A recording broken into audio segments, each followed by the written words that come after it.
Ang istoryang ito ay tungkol kay Keitaro na lapitin ng multo dahil sa kamay niya na sinumpa at Yayoi na interesado naman sa kanila. Ang mga mag-aaral ay natipon-tipon para sa pagsisimula ng klase para sa darating na taon. Isa sa mga mahuhusay na mag-aaral na nagngangalang Keitaro ay narito upang magbigay ng isang talumpati.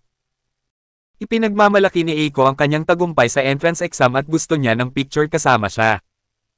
Gayunpaman, nasira ang kanyang larawan sa sumpang hawak niya. Tinabi niya na kinasusuklaman niya ang supernatural dahil isinumpa siya ng masamang espiritu dahil sa sumpang ito. Ang kanyang kamay ay nagiging itim at siya ay na-trauma sa buong 2 taon ng buhay niya. Pinapayuhan at sinusuportahan siya ng kanyang kaibigang si Eiko sa lahat ng pinagdadaanan niya ng panahong iyon na nagpapahintulot sa kanya na mamuhay ng normal. Naniniwala siya na ang supernatural ay laging nasa tabi niya, sinisira ang bawat larawan niya, at palagi siyang hinihila ng masasamang espiritu.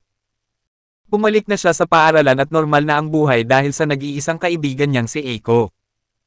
Kaya naman nagmungkahi si Eiko ng trabaho na tutoring services, at sa kabutihang palad ay nakuha niya ang trabaho.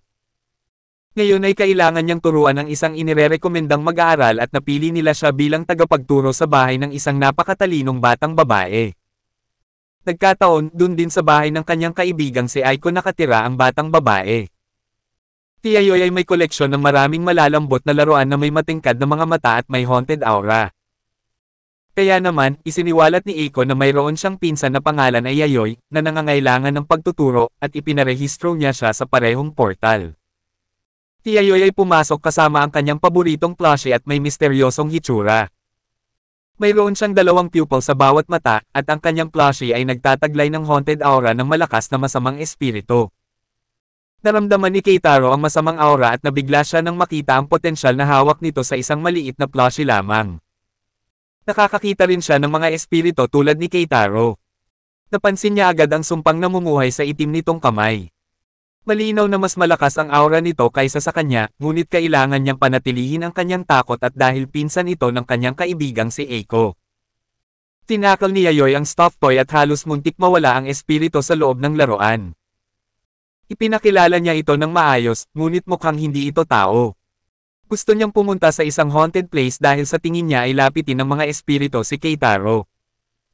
Pinipigilan ni Keitaro ang pagpunta sa pinagmumultuhang lugar, ngunit nagreklamo siya tungkol sa kanyang ugali nito na parang hindi babae.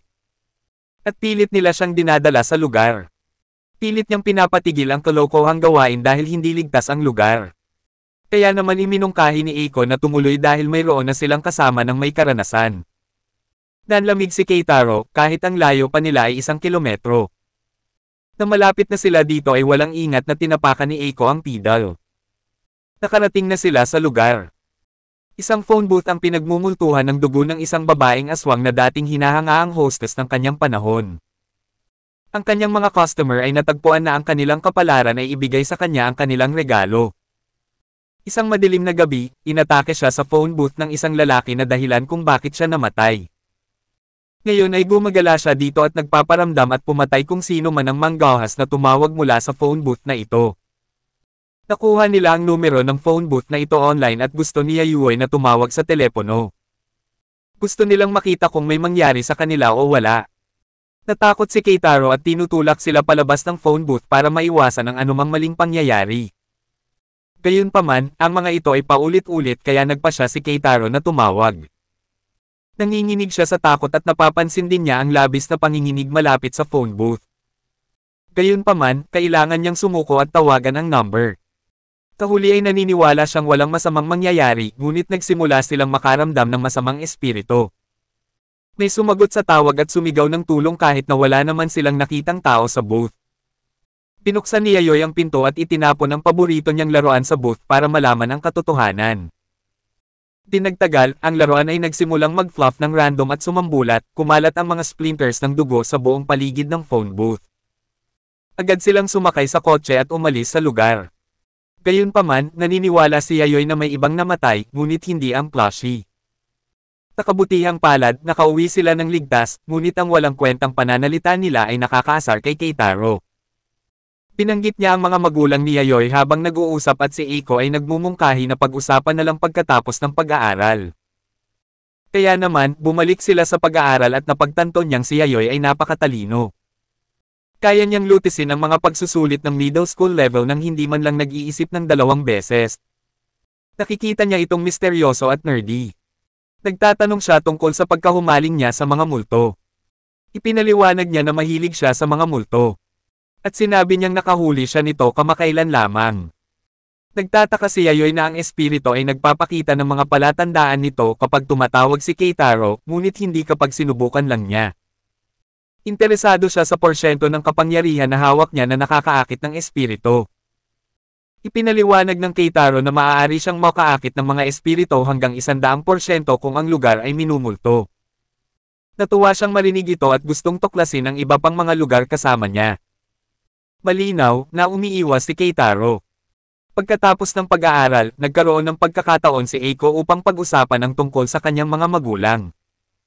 Ibinunyag niya na ang kanyang mga magulang ay namatay sa isang aksidente sa sasakyan mga 1.5 taon na ang nakalipas.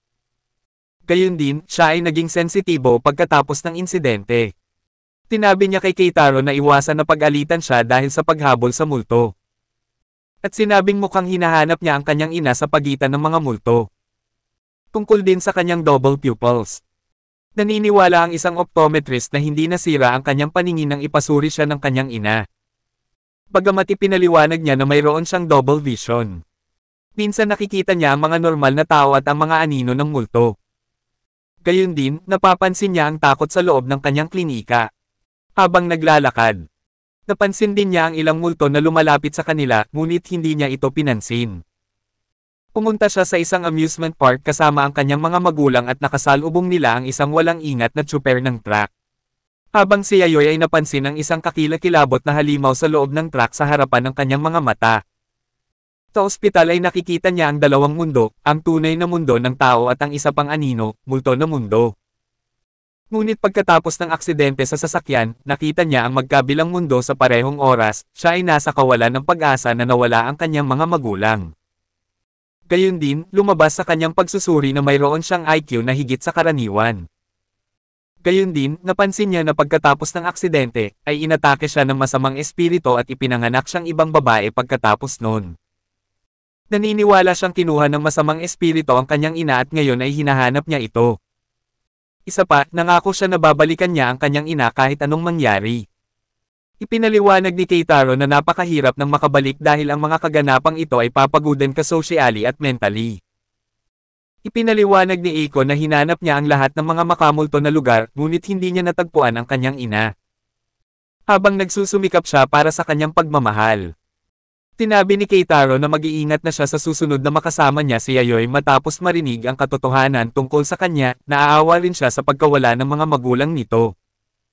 Habang nakikinig si Yayoy sa kanila at nalaman na alam na ni Keitaro ang kwento, nagkaroon rin siya ng malambot na puso para sa kanya. Hindi lang isang tutor-disciple relationship ang pinapasok niya. Alam niyang narito siya para gumawa ng mas malaking bagay para kay Yayoy at hindi basta-basta pinili siya ng Diyos bilang kanyang tutor. Tinabi niya sa sarili niya na tutulungan niya sa lahat ng kailangan nito.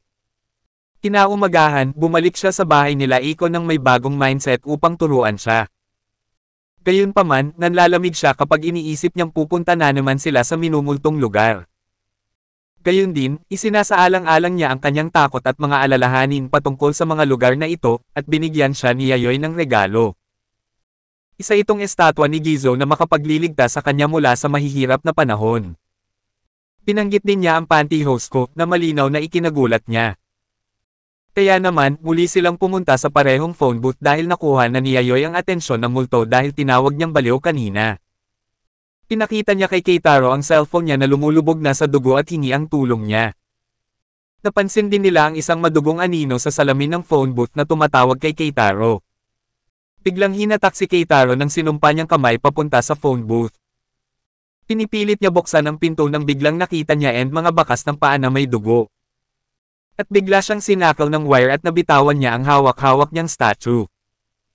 Nakita ni Yayoy na gustong sumanib kay Keitaro ng multo at sumugod siya para tulungan si Keitaro. Ginamit ni Yayoy ang dala niyang bakal at puwersahan niyang binuksan ang pinto. At inabot niya ang statue at pinaikot-ikot niya ito at sabay tumalon siya at himampes ang telepono at nagkadurog-durog ito. Si Yayoy ay hindi natatakot sa anumang bagay at nang makita ang kanyang katapangan ay ipinagmamalaki nila ito. Pagkatapos ng pagsira sa phone booth, ginagawa ng dialer, ay patuloy na pagsalita nito ng nakakakilabot na mga boses. Pinutol niya ang mga wire ng dialer at tinapos ang pagsalita nito. Gusto niyang mapatahimik siya sa halip na manakit at pumatay ng mga inosenteng tao.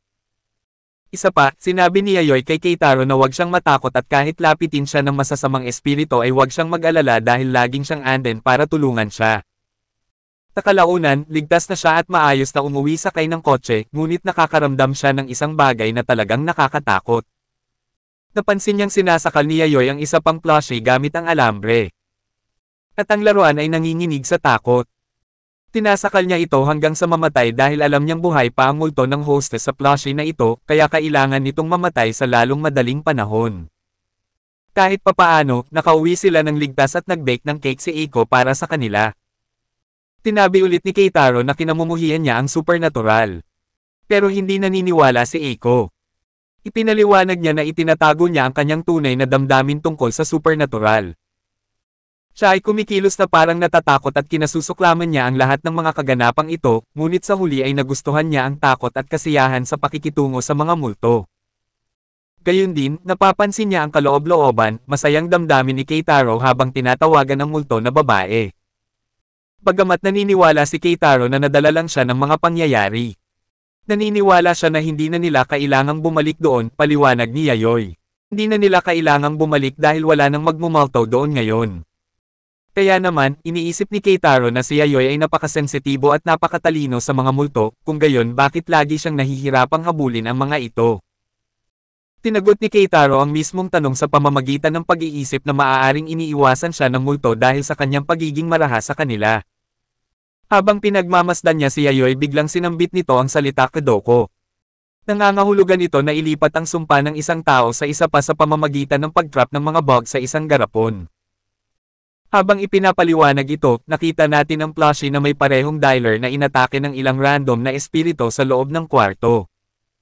Pinunit nila ang mga bahagi ng katawan ng multo ng hostess na babae, at lahat ng ito ay nagtatapos. Si Keitaro ay namangha nang makita ang mga kapangyarihan at katalinuhan ni Yayoy tungkol sa espiritual na mundo. Maaalala niya ang mga petsa at panahon ng tagsibol ng kanilang pagkakaibigan dahil alam niya na ito ay magtatagal magpakailanman. Kung nagustuhan niyo ang Tagalog Anime Recap, pakipindot ang like, subscribe at notification bell para updated kayo sa mga bago nating video.